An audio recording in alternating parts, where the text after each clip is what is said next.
Hey everyone, a very good afternoon and welcome to today's Khel special interaction with Commercial and Marketing Director of Rangers Football Club, Mr. James Bisgrove. It is a wonderful pleasure to have you, Mr. James, here, and I hope we'll have a very productive session today here. Right? It's my pleasure. Thank you for the invitation. Great. So let's get straight to it. So James, how would you describe the club's journey towards winning the league? It was a fantastic title win, a record 55th title for the club. And so how would you describe the journey and how the a title win came about? Yeah, it's been an incredibly special period, clearly for Rangers Football Club to win our 55th title and be the champions of Scotland again. It means a lot to everyone involved with the club. It was a phenomenal effort from the players, from the management team, from all of the staff. But it was particularly special because of, I think, the backing we got from Rangers supporters. We've got an incredible fan base. We've got 45,000 season ticket holders that bought their season tickets that couldn't be in the stadium with us to enjoy the success. So they were following us on Rangers TV in the UK, in the US, in Asia, in Australia. So it's a phenomenal achievement. It's very appropriate, we feel, because next season will be our 150th anniversary season as a club. So we have a fantastic history. We've got a shot at being back in the UEFA Champions League, which again is really important for us as a club. We feel that's where we should be playing football. That's where we should be represented on the European stage. So no, everyone at the club has been delighted with what we've been able to achieve on and off the pitch in the last season. Right, of course. So for a first full season behind the closed doors, it would have been a very difficult scenario for the club as well as the players. So what impact do you think it had on the overall functioning of the club, without the fans watching from the stadiums? Yeah, of course it was challenging. It was challenging for Rangers, all of Scottish football, all of global football, not to have supporters in the stadium. Our team are used to playing in front of 50,000 supporters, every other Saturday at Ibrox, and that's a phenomenal atmosphere and a phenomenal backing. So not to have that, it was certainly very strange. But again, every club, everyone within football has been in the same position. And clearly it created some challenges for us in terms of retaining that connection between supporters in the stadium and them not being there and the team. Challenges in terms of that connection, in terms of supporter engagement, in terms of our commercial operations. But once again, we were just very thankful and very fortunate to have a fan base that backed the team to such a level. And they did so by buying season tickets, by buying our membership program, by buying subscriptions to Rangers TV, buying Rangers merchandise. So we had such a backing that actually, even though the supporters weren't in the stadium, everyone connected with the club, from the players again to the coaching staff and the board, felt that backing, that presence was there. So we're happy now to hopefully leave that era behind. We're looking forward to the next season and hopefully getting the supporters back into the stadium. We're just a week away from the European Championships here, and there'll be games hosted at Hampden Stadium in Glasgow, also Wembley Stadium in London. There'll be a decent number of supporters present there. So we hope that for us then is the representation of what will follow when we start our new season in August. Right, of course. So speaking of the manager, Steven Gerrard, there has been a lot of praise for the former Liverpool legend and the way he sparked a turnaround with Ger's performances. So how would you describe the atmosphere at the club, since his arrival, and how things changed once he arrived at the club? Mm-hmm. So Stephen as a manager, but also as a global icon within football, has been fantastic for the football club. I mean, ever since he joined nearly 3 seasons ago, we at the club felt that impact right across the world in terms of the level of interest, the global media coverage, how it impacted some of our commercial conversations. So what Steven achieved as a player, from that perspective, he stands as a football icon, and he always will. but he also joined the club from a coaching point of view as quite an inexperienced coach. So, there was that journey that he went on. There was that path that he took with Rangers, and we were delighted that he took it with Rangers, and that he's now achieved that success. And as an individual, he's an extremely classy individual. He's a great professional, but he's also very driven, and he knows what success looks like. And I think bringing those standards into the club and setting those standards has been a big element of what we've achieved. And that transcends the club, whether it be the youth team, whether it be the girls' academy at under 10 level, whether it be the B team, whether it be the commercial department, whatever it is, we know that there's a certain standard, and that comes, in no small part from Steven as our manager and what he represents.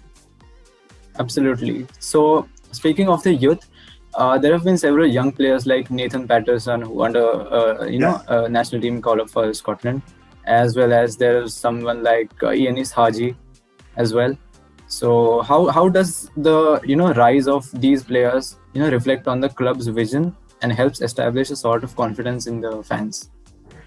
Yeah, I mean, Nathan and Ianis have both had phenomenal seasons. So Nathan, just 19 years of age, he burst onto the scene, and he's now part of the Scotland squad going into the European Championships. Similarly, Ianis Haji's had a great impact since his signing. He was our Young Player of the Year. So the youth development is a really important area. We've got one of the top academies in Europe, and we invest in our youth players right from a very early age, whether that be under 8s, under 10s, all of the different age groups. And for us, having a pathway to the first team is really, really important. Nathan is a fantastic representation of that, because he's moved through all of the different age groups, and now he's in the Rangers first team and representing Scotland at an international level. And that pathway is also a big part of our international partnerships. As you may be aware, we've got an international partnership with Bengaluru FC, and we've also got an international partnership with Orange County out in the USA. And we a big part of that is making sure that global talent can have a pathway through to European football at the highest level with Rangers. Our scouting network is very vast. It's run by Ross Wilson, our sporting director, who joined us a couple of years ago from Southampton, one of the Premier League teams, obviously, and making sure that we've got that international network and bringing young talent through to Rangers is a really integral part of our football strategy. Of course. So you mentioned about the partnership with Bengaluru FC. So let's move on to that. It's been 2 years since the partnership was announced in 2019. So how would you explain a bit about the deal and how the two clubs benefited from that, and what are the things that one should look forward to? Yeah, it's a fantastic partnership we have with Bengaluru FC. We've got a really, really strong relationship with Manda, the CEO there, and all of his staff. And for us, it's an important strategic partnership for Rangers, and it's one that's multifaceted. And by that, I mean that it touches upon all areas of the football club. So the soccer academies and youth development and coach education is equally as important as our commercial activities and how we grow the profile of Rangers within India, as much as it is the supporter engagement.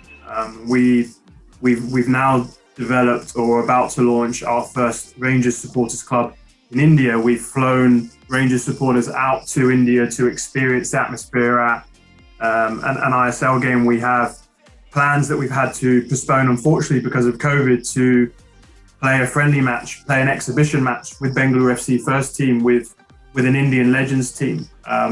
So it's a partnership that for us allows us strategically to our international profile within India, which is a market that we're very passionate about because of the growth of football, but very focused on Bengaluru FC and helping them as a football club and making sure that it's mutually beneficial. So the last year of the partnership obviously was challenging because of the inability to travel internationally. But we actually spoke with Manda and his team this morning. We've got a very strong plan for next season. It's a very rich plan across 4 or 5 different pillars of the partnership, and we're really excited in terms of what we can achieve with Bengaluru FC in the seasons ahead. course. So, with the partnership announced in 2019, there was the Indian national team women's team footballer Bala Devi, who moved to the Rangers women's team, and she's Yeah. particularly had she's having a wonderful time with the club. She recently also scored a 30-yard goal for the ladies, and so yeah, she's to sum it up, she's like a role model for women's footballers in India. So there has been a talk about her contract extension at the club. So is there any word on that? Is there any update you can give to us? So I think you chose your words perfectly. Then Bala Devi is absolutely a role model, and we were so proud as a football welcome Bala as the first professional Indian footballer, and she's had a fantastic influence, I must say, in terms of the inspiration that she's brought on and off the pitch. Her goal a couple of weeks ago from 30 yards was a brilliant goal. We've watched it back many times, and Bala off the pitch has also allowed us to develop that connection with the Indian football audience through Bengaluru FC. So everyone at the club has been really impressed with Bala. There's only positive feedback in terms of what she's contributed, and we hope that will continue. I can't comment on the contractual situation because it's not my area, it's not my jurisdiction. But all I can say is our experience with Bala has been nothing short of excellent since she joined the football club, and obviously it hasn't been an easy period for her coming to a new country, being in lockdown, but she's been very committed, and I think she's integrated fantastically as well. Whenever I talk to Amy McDonald, who runs the women's football team, any of the players there, that they really see Bala as someone that's an important part of their group and of their squad. All right. So that certainly indicates an interest from Rangers as a club, into Indian football and the growth of Indian football. So are there any specific events, activities, or like tours that you're planning to conduct in India, like in now or in the future? Yeah, absolutely. So the Rangers Supporters Club in India are going to work very closely, we hope, with the Bengaluru FC Supporters Club, the West Block Blues, which are fantastic fans, so passionate about their team. And we are going to organise a number of viewing events of Rangers games. We're playing a match against Arsenal in July, which will be our 150th anniversary celebration match. So we want to create an event and we want to create an experience for Indian football fans to also enjoy this game, to maybe enjoy an Old Firm derby, which is the Rangers-Celtic game, one of the most passionate derbies in world football. We're sure that will be very much enjoyed out in India. So it's about creating activations.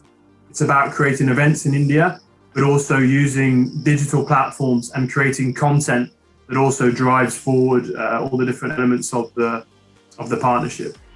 Right, of course. We are sure that there will be... Sorry, Neil, you go ahead. No, please go ahead. No, I was just going to finish there by saying we're sure there's going to be other elements to the partnership where, for example, if we identify some of the youth talent in Indian football and we bring them over to Rangers, which we're planning to do, telling the stories around those individuals, those boys who might be 10 or 11 years old that we think might have an opportunity to have a future in European football. So telling that story is going to be just as important as anything else that we plan to do. Right, of course. So there are a lot of clubs, European clubs as well as others like Sevilla, Borussia Dortmund. There's the City Football Group. So they have been expressed their interest in Indian football, and they've tied up with other clubs. So is there any project that Rangers is planning at the grassroots level, like for instance the Next Gen Youth Cup is taking place in Mumbai? So there was participation from the Manchester United team, Chelsea, and Southampton under 15 teams. So is there any plans for participating in that tournament or something? So we've got some really interesting discussions at the moment with the ISL. Martin Bain, who runs that organisation, is someone that we know well. We have huge respect for Martin. He was the former CEO of Rangers, so that relationship is really important for us and really helpful.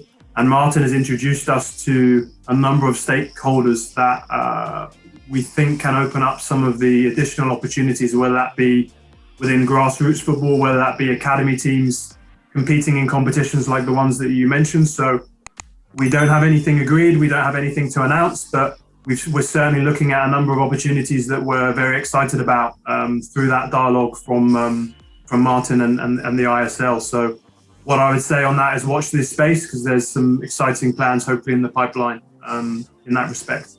That is certainly exciting for the fans. And so just because I mentioned about the involvement of European clubs, so why do you think that clubs are trying to invest in Indian culture and Indian football as in general?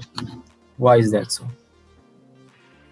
Well, from Rangers' perspective, what I can tell you is when we've been there in India, and I visited myself in January 2020, and I visited Mumbai, I visited Bangalore, I went to see the training camp as well, and to see the passion and the growth for Indian football, for European football within the country, for us is very exciting. It's very inspiring, and we've also got a relationship with Star Sports, one of the major broadcasters in the market, and working strategically with them to enhance the presence of Rangers is also something that we're very committed towards. So we see huge potential.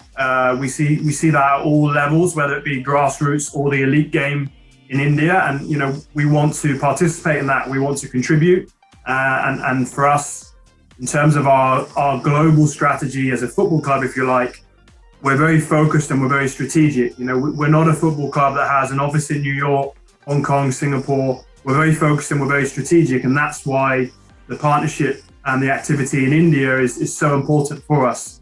And as I say, that transcends itself predominantly through Bengaluru FC and the relationship there. But we're also looking at widening those activities. And we think the landscape of football, of soccer in India will look very different in 5 years, in 10 years. And again, as a club that has a global ambition, as we do at Rangers, we want to participate in that. Of course, definitely. So speaking of the development of Indian football, there has been a constant effort from the All India Football Federation as well as the Indian Super League, towards generating an interest in football among the masses. So the ISL has been attracting top players and coaches from all around the world with the quality of the game they have been serving. And on the other hand, there are events like the FIFA Under-17 World Cup, which took place in 2017 in India. Then there's the upcoming 2022 Under-17 Women's World Cup that is going to take place here. Apart from them, there's this AFC Women's Asian Cup as well as AFC Men's Asian Cup. The AF is trying to host in India. So what are your reflections about such initiatives, and how is the growth of Indian football perceived in Europe, or you must say Scotland, for example? Yeah, and I think everything you've said there is probably testament to the growth and the commitment of football within India. All of those competitions, all of the leagues, they're all developing in their structure, in their interest, in their profile, the commercial operations around them, the broadcast infrastructure, the fan engagement. It's all increasing right across the board. And we were very fortunate within the UK to offer a live coverage of the ISL games this season on our social media platforms through our partnership with the ISL. And everyone at Rangers was watching the games, and to see the quality, the speed of the football there, for us it's incredibly eye-opening. And we know there's some players within the ISL, there's some managers that have pedigree in European football. So we only see that improving, we only see that increasing in terms of the profile around it. And we, as I said, a good partner. We want to be a long-term partner that helps to provide that profile and provide that connection to a Scottish football audience and to a European football audience. Of course. So before concluding this, what are the things that Indian football should learn from maybe Scottish football or European football in general, So because the AIFF is taking baby steps towards the development of the sport in the country. So what are the first steps that you think Indian football should make towards development? Yeah, so we think the most important steps are placing the right foundations, getting the right infrastructure in terms of grassroots, in terms of the organizations, in terms of the league, in terms of the governance. And we see that all of those foundations are being put in place. And then I think the next phase is the growth phase in terms of the commercial operations, in terms of increasing the profile internationally, which we've spoken about, and essentially then generating additional audiences off the back of that. And I think one of the learnings and what we would love to expose more Indian football fans towards is the culture that we have here in Europe in terms of the way that we follow football. And we've seen a lot of that passion through the Bengaluru FC fans and the way that they follow the team. But that if there's something that we can bring to the table, it would be enhancing the grassroots, enhancing the participation, enhancing coach education, but also the supporter engagement and trying to bring some ideas and bring some inspiration around that. And then the final strand, of course, has got to be the commercial operations, enhancing sponsorship, enhancing the broadcast operations, merchandise, and all of those important commercial pillars that will allow the game to grow. We're learning from Bengaluru FC, but we hope as well that we can bring some of our learnings, some of our infrastructure, and provide that contribution back into Indian football. Absolutely. I think this has been a very productive session for us, and thank you very much for your time, and all the very best for the upcoming season. Thank you. Thanks for the platform. Thanks for having me on. As I said, we're really passionate about Indian football, the journey that it's going on, and just delighted to be playing our small part in that journey as well. So thank you again. Thank you.